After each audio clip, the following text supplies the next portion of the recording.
Sosialisasi adalah proses di mana individu belajar norma, nilai, perilaku, dan keterampilan yang diperlukan untuk berpartisipasi dalam masyarakat. Di sekolah, sosialisasi terjadi melalui interaksi antar siswa, guru, dan staf.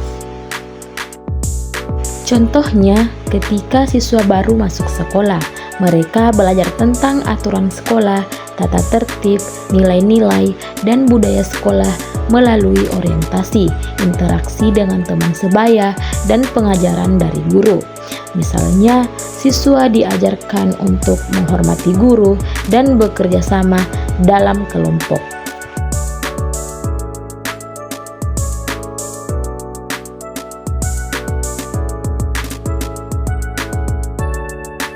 Penyesuaian diri adalah proses di mana individu beradaptasi dengan lingkungan sosial baru atau perubahan dalam lingkungan sosial yang ada.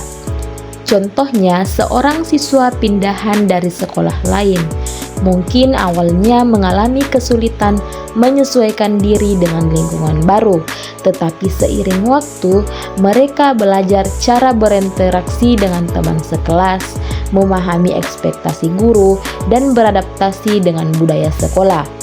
Proses sosialisasi di sekolah membantu siswa untuk menyesuaikan diri dengan norma dan ekspektasi sosial yang ada, membentuk karakter dan kepribadian mereka sehingga siap untuk berpartisipasi dalam masyarakat yang lebih luas.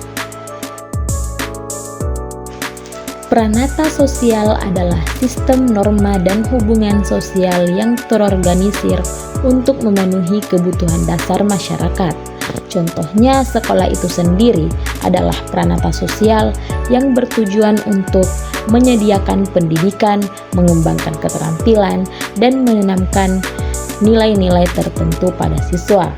Pranata ini melibatkan berbagai elemen seperti kurikulum, peraturan sekolah, dan hubungan antara guru, siswa, dan orang tua. Stratifikasi sosial adalah pengelompokan individu atau kelompok ke dalam hierarki sosial berdasarkan berbagai kriteria seperti ekonomi, pendidikan, atau status sosial. Contohnya di dalam sekolah. Di SMA Negeri 1 Bulukumba, stratifikasi dapat terlihat dari adanya kelas-kelas yang berbeda, seperti kelas reguler dan kelas tahfiz. Siswa yang berkeinginan untuk menghafal Al-Quran dengan menyesuaikan jam mata pelajaran di sekolah, dan siswa yang hanya fokus untuk mempelajari pelajaran sekolah. Sekolah sebagai pranata sosial memainkan peran penting dalam menciptakan dan memproduksi stratifikasi sosial melalui sistem pendidikan yang ada. Namun, sekolah juga berpotensi menjadi alat untuk mengurangi ketimpangan sosial dengan memberikan akses pendidikan yang merata. Mobilitas sosial adalah pergerakan individu atau kelompok dalam hierarki sosial. Ini bisa berbentuk mobilitas vertikal atau naik turun dalam status sosial, atau mobilitas horizontal, perubahan posisi tanpa perubahan status sosial. Contohnya, seorang siswa dari keluarga berpenghasilan rendah yang berhasil mendapatkan beasiswa dan kemudian melanjutkan pendidikan ke perguruan tinggi ternama menunjukkan mobilitas sosial vertikal. Melalui pendidikan, siswa tersebut memiliki peluang untuk meningkatkan status sosial dan ekonomi mereka di masa depan. Pendidikan adalah salah satu cara utama untuk mencapai mobilitas sosial. Sekolah memberikan pengetahuan dan keterampilan yang dapat membantu individu meningkatkan status sosial mereka. Jadi dokter, tetapi apakah hal itu mungkin bisa terjadi? Terpikir betapa mahalnya biaya pendidikan kedokteran itu membuat hati saya ciut tak bernyali. Saya tidak mungkin membebani orang tua saya.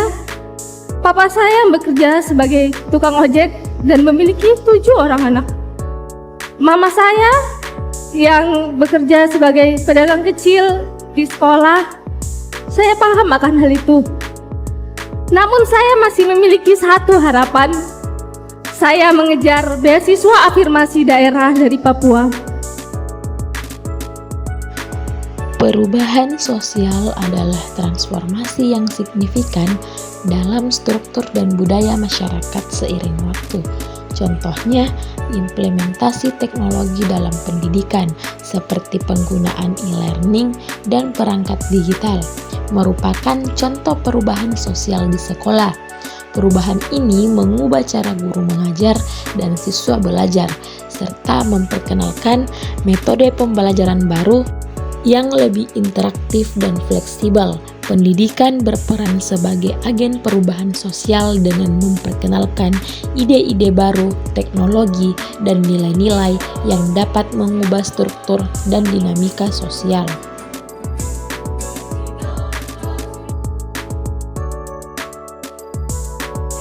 Kebudayaan adalah keseluruhan pengetahuan, kepercayaan, seni, moral, hukum, adat istiadat, dan kemampuan serta kebiasaan lain yang didapatkan manusia sebagai anggota masyarakat.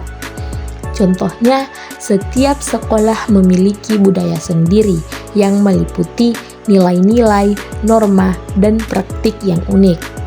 Misalnya, budaya sekolah yang menekankan pada kerjasama dan kolaborasi antar siswa bisa dilihat dari adanya kegiatan kelompok, proyek bersama, dan kegiatan ekstrakurikuler yang mendukung teamwork.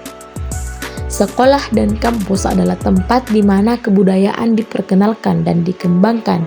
Pendidikan membantu dalam memelihara dan menyebarkan budaya dengan mengajarkan nilai-nilai, adat istiadat, dan kepercayaan masyarakat kepada siswa.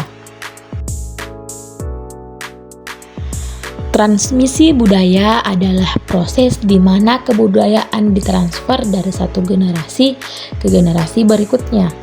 Ini bisa terjadi melalui pendidikan formal, sosialisasi, dan berbagai bentuk komunikasi lainnya. Contohnya, guru mengajarkan sejarah, bahasa, dan tradisi lokal kepada siswa, memastikan bahwa budaya setempat terus hidup dan dipahami oleh generasi muda. Misalnya, dalam pelajaran sejarah atau bahasa daerah, siswa belajar tentang cerita rakyat, lagu daerah, dan adat istiadat setempat. Pendidikan berperan penting dalam transmisi budaya dengan menyediakan platform bagi generasi muda untuk mempelajari dan menginternalisasi budaya mereka. Budaya-budaya belajar merujuk pada kebiasaan, nilai, dan praktik yang mempengaruhi cara siswa belajar di suatu lingkungan pendidikan. Contohnya, di beberapa kampus, budaya belajar mungkin sangat kompetitif dengan fokus pada pencapaian akademis tinggi dan prestasi individu. Sebaliknya, di kampus lain, mungkin ada budaya belajar yang lebih mendukung kolaborasi, pembelajaran berkelompok, dan diskusi terbuka. Misalnya, adanya budaya diskusi terbuka di kelas yang mendorong siswa untuk aktif bertanya dan berbagai pendapat. Sekolah dan kampus membentuk budaya belajar yang dapat mempengaruhi cara siswa memahami dan mendekati pendidikan. Kebiasaan belajar yang dikembangkan di lingkungan pendidikan akan berdampak pada keberhasilan akademis dan pengembangan pribadi siswa. Pendidikan multikultural adalah pendekatan pendidikan yang mengakui dan menghargai keragaman budaya dalam masyarakat dan bertujuan untuk mempromosikan kesetaraan dan pengertian antara berbagai kelompok budaya.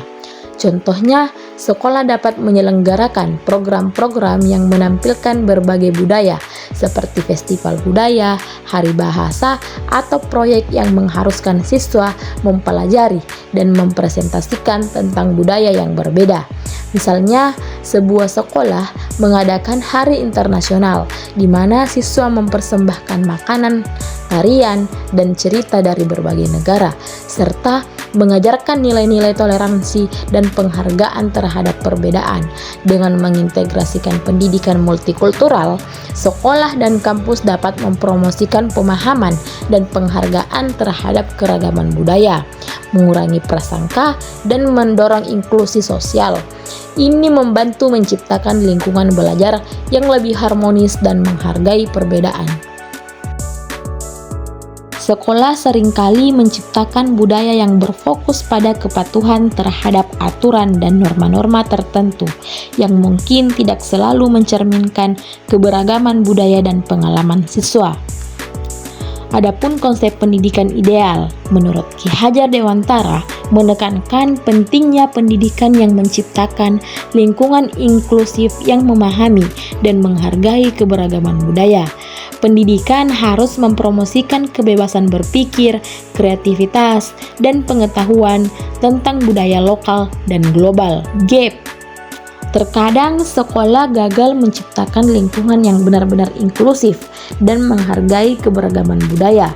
Budaya sekolah yang terlalu terpusat pada aturan dan standar dapat menghambat pengakuan dan penghargaan terhadap budaya-budaya yang berbeda di antara siswa. Transmisi budaya, fenomena yang ada di sekolah. Proses transmisi budaya di sekolah seringkali terfokus pada pengetahuan akademis dan kurikulum yang ditetapkan, dengan kurangnya perhatian terhadap nilai-nilai budaya dan etika yang mungkin tidak diajarkan secara eksplisit. Adapun konsep pendidikan ideal menurut Ki Hajar Dewantara, pendidikan seharusnya mencakup transmisi budaya yang mencakup nilai-nilai moral, etika, dan budaya lokal. Proses pendidikan harus melampaui aspek akademis untuk mencakup pengembangan karakter siswa secara holistik. Gap. Ada kesenjangan antara tujuan pendidikan yang ideal dan praktik pendidikan di sekolah, di mana transmisi budaya seringkali terbatas pada kurikulum akademis dan kurang mendalam dalam pengajaran nilai-nilai budaya.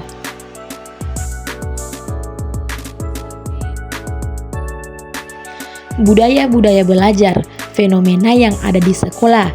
Budaya belajar di sekolah seringkali dipengaruhi oleh standar akademis dan tekanan pencapaian yang dapat menciptakan lingkungan yang kompetitif dan kurang mendukung bagi beberapa siswa. Konsep pendidikan ideal menurut Ki Hajar Dewantara mengajarkan pentingnya menciptakan lingkungan belajar yang mendukung dan inklusif, di mana siswa merasa nyaman untuk bertanya, berpikir kritis, dan berekspresi secara kreatif. Gap. Budaya belajar yang terlalu terfokus pada pencapaian akademis dapat menghambat perkembangan kreativitas, inovasi, dan keberanian berpendapat di antara siswa. Hal ini bertentangan dengan konsep pendidikan ideal yang menekankan pembelajaran yang holistik dan inklusif. Pendidikan multikultural, fenomena yang ada di sekolah. Meskipun terdapat keberagaman budaya di antara siswa, pendidikan multikultural sering sekali kurang terintegrasi dalam kurikulum dan praktik sehari-hari di sekolah. Konsep pendidikan ideal, pendidikan multikultural seharusnya menjadi bagian integral dari proses pendidikan yang mengajarkan toleransi, penghargaan terhadap perbedaan, dan kesadaran tentang keberagaman budaya. Gap. Terkadang pendidikan multikultural hanya bersifat seremonial dan tidak mencakup aspek-aspek praktis yang mempromosikan antar budaya di antara siswa.